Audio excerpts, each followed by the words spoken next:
Hi everyone, my name is Alex. Today I'm going to be trying the cosrx Blue Peptide Bakuchiol Plump Bounce Cream. This product retails for $28. Cannot wait to see what this new moisturizer forms like from cosrx. I was a big fan of their copper peptide serum and I felt like it was a good lightweight anti-aging treatment. Copper peptides are not cheap to formulate with. That's why $28 is not a terrible price point, and I'm a big fan of some of cosrx's other moisturizers. So I'm really excited to see how this product feels and how it performs for my skin. This product is vegan, cruelty-free, fragrance-free, alcohol-free, and comes in recyclable packaging. Utilize a copper tripeptide, Bakuchiol, a 5-peptide complex, and niacinamide. Check out the full ingredients. You can click the link in the description. Go to their website. Also left full ingredients in the description as well. Curious to see if it breaks me out, how it feels for the skin, and what finish it leaves more long-term. Big thing I will be looking for is acne, because sometimes with these anti-aging moisturizers, they can be a little too intense for my skin. So I will be curious about that. As for anything else, I'll be continuing to do check-ins. So I will see you all in the next check-in. I'm here to give you all a quick check-in, also my first impression with this product. I am super excited to see how it performs for my skin. It feels, from the spot test that I did, like a really lightweight gel cream, which is honestly impressive for an anti-aging treatment. Is this blue color that is natural from the copper peptides.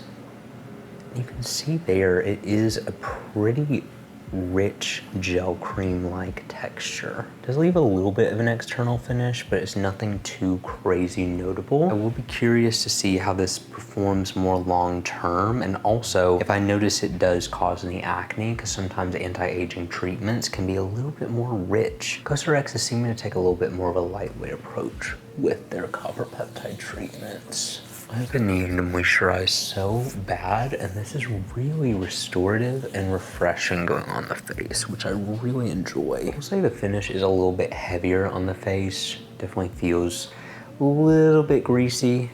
I'm curious to see if that will calm down. Kind of expected it to be a little bit more heavy, but didn't really know what to expect in terms of long-term finish. Feels a little greasy right now. I will see if that calms down. I'm a little hesitant about it because it does give an external finish, but that may be good for some skin types. The serum was a little bit more light. It definitely does feel like it's gonna dry down because it doesn't have too much heaviness in terms of weight. It definitely feels a little bit more greasy than I was expecting. So I will see if that calms down. I'm gonna continue using it and then I'll check in again. I'm back to give you all my final thoughts on this product. Even though this started as a light gel cream, I found this to be really heavy and more intended to be a dry skin moisturizer in my opinion. I really wasn't the biggest fan of how heavy it felt on the skin. I may want to revisit this in the winter when it is a little bit more cold out and I'm needing a little bit more nourishment to my face. But honestly, it just felt like it was giving an external level of greasy feel to the skin. And I didn't feel like it was personally suiting my skin type, at least at the time of trying it, because I am needing more light gel to water cream textures. This was a little bit deceptive because it started out as a light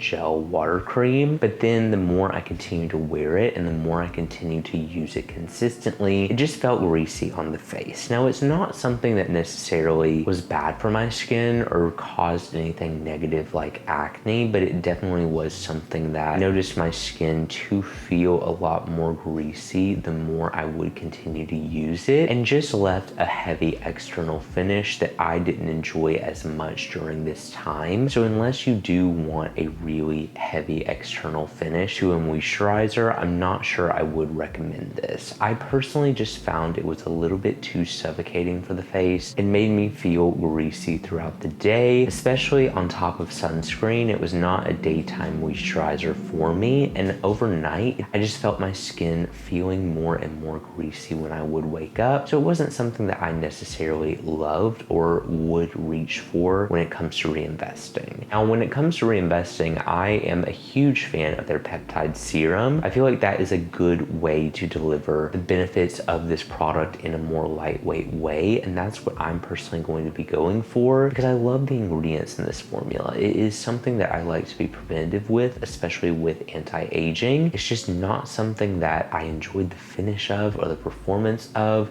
The serum was much more lightweight and much better suited for my skin, so that is why I feel like I would go for that over this. Stradia's Interface Moisturizer is also a great peptide cream. It doesn't have the same level of peptides in it, but a great booster to get those additional peptides if you are wanting to use the serum to get some of the ingredients of this formula in a more lightweight way. And then in terms of gel water creams that I'm loving right now, Ghk-Cu is the perfect definition of what I look for. You could easily go for their peptide serum and then Ghk-Cu's moisturizer. I feel like that is kind of the perfect blend for me. Even though it is two different products, I just preferred the finish of the Ghk-Cu better. I ultimately didn't love this formula for the finish. I feel like the price point's not terrible for a copper peptide moisturizer. I didn't experience anything negative with it, but ultimately with the moisturizer, if I'm not enjoying the finish of it, I'm not gonna wanna use it. So it hurt my opinion of this product for sure. I know I wouldn't repurchase it because it just felt way too greasy. And so for that reason, I would recommend the serum. It kind of gives you some flexibility with what kind of moisturizer you wanna use after it. The only time I recommend this is if you have really dry skin and you are just needing something to give you that external finish to help you combat that. But anyway, thank you all so much for watching this video. If you enjoyed it and you want to see more like this, make sure you subscribe because I post new videos every week. I will see you all in the next review.